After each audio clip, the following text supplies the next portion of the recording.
Hari ke-19 baca Alkitab untuk Mama. Lanjutnya Matius 26. Pemberitahuan keempat tentang penderitaan Yesus, rencana untuk membunuh Yesus. Setelah Yesus selesai dengan segala pengajarannya itu, berkatalah ia kepada murid-muridnya, "Kamu tahu bahwa 2 hari lagi akan dirayakan Paskah, maka Anak Manusia akan diserahkan untuk disalibkan." Pada waktu itu berkumpullah imam-imam kepala dan tua-tua bangsa Yahudi di istana imam besar yang bernama Kayafas, dan mereka merundingkan suatu rencana untuk menangkap Yesus dengan tipu muslihat dan untuk membunuh dia. Tetapi mereka berkata, "Jangan pada waktu perayaan, supaya jangan timbul keributan di antara rakyat." Yesus diurapi. Ketika Yesus berada di Betania di rumah Simon si Kusta, datanglah seorang perempuan kepadanya membawa sebuah buli-buli pualam berisi minyak wangi yang mahal. Minyak itu dicurahkannya ke atas kepala Yesus yang sedang duduk makan. Melihat itu murid-murid gusar dan berkata, "Untuk apa pemborosan ini? Sebab minyak itu dapat dijual dengan mahal dan uangnya dapat diberikan kepada orang-orang miskin." Tetapi Yesus mengetahui pikiran mereka lalu berkata, "Mengapa kamu menyusahkan perempuan ini? Sebab ia telah melakukan suatu perbuatan yang baik padaku. Karena orang-orang miskin selalu ada padamu, tetapi aku tidak akan selalu bersama-sama kamu. Sebab dengan mencurahkan minyak itu ke tubuhku, ia membuat suatu persiapan untuk penguburanku.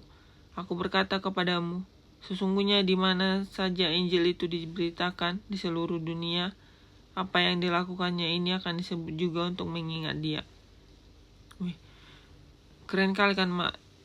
Aku pernah dengar khotbah kan, Mak, bahwasanya harga minyak yang digunakan perempuan ini itu setara dengan kayak penghasilan 10 tahun kayak gaji UMR gitu loh, Mak. Bahkan lebih, saking mahalnya. Kayak wow, dia bisa merelakan kayak tabungannya 10 tahun untuk mengurapi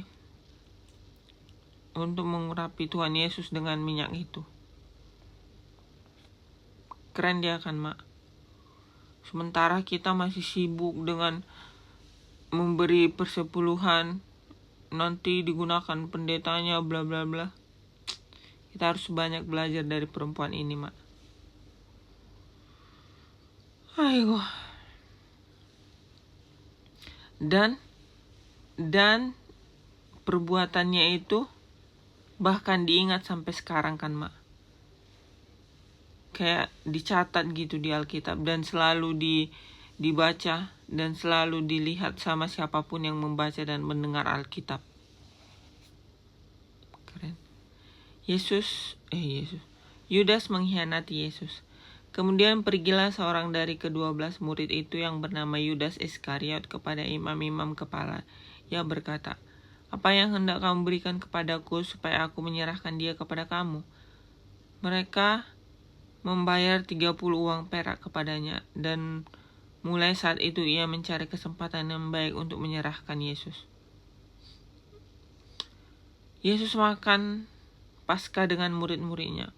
Pada hari pertama dari hari raya roti tidak beragi, datanglah murid-murid Yesus kepadanya dan berkata, "Di mana engkau kehendaki kami mempersiapkan perjamuan Paskah bagimu?" Jawab Yesus, "Pergilah ke kota kemana si Anu dan katakan kepadanya, pesan guru, waktuku hampir tiba, di dalam rumahmu lah aku mau merayakan Paskah bersama-sama dengan murid-muridku." Lalu murid-muridnya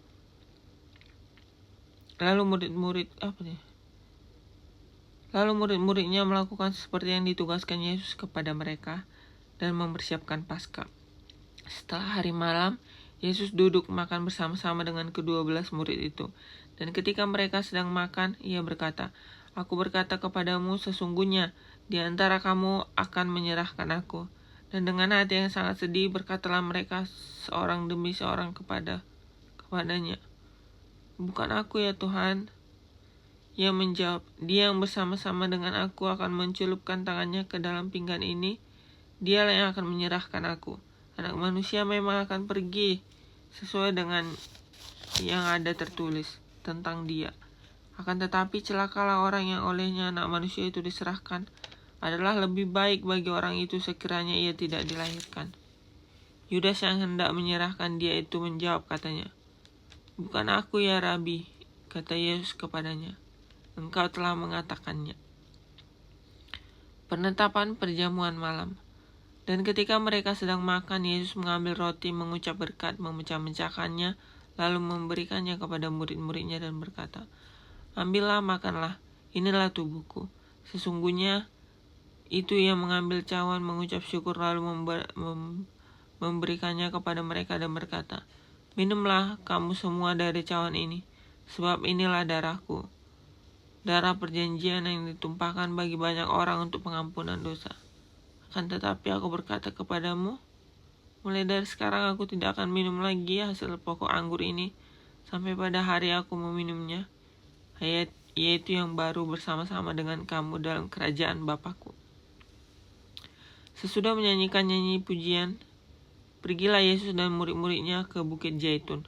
Maka berkatalah Yesus kepada mereka, "Malam ini kamu akan tergoncang imanmu karena aku. Sebab ada tertulis, aku akan membunuh gembala dan kawanan domba itu akan tercerai-berai. Akan tetapi sesudah aku bangkit, aku akan mendahului kamu ke Galilea." Petrus menjawabnya, "Biarpun mereka semua tergoncang imannya karena engkau, aku sekali-sekali tidak."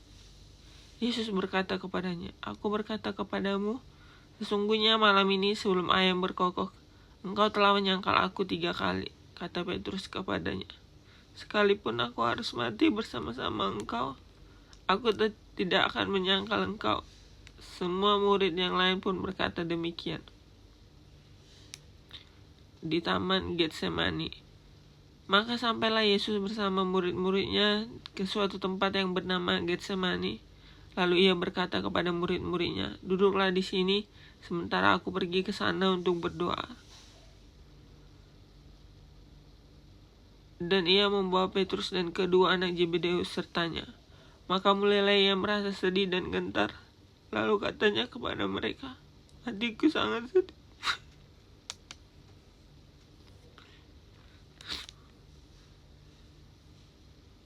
Maka mulailah ia merasa sedih dan gentar.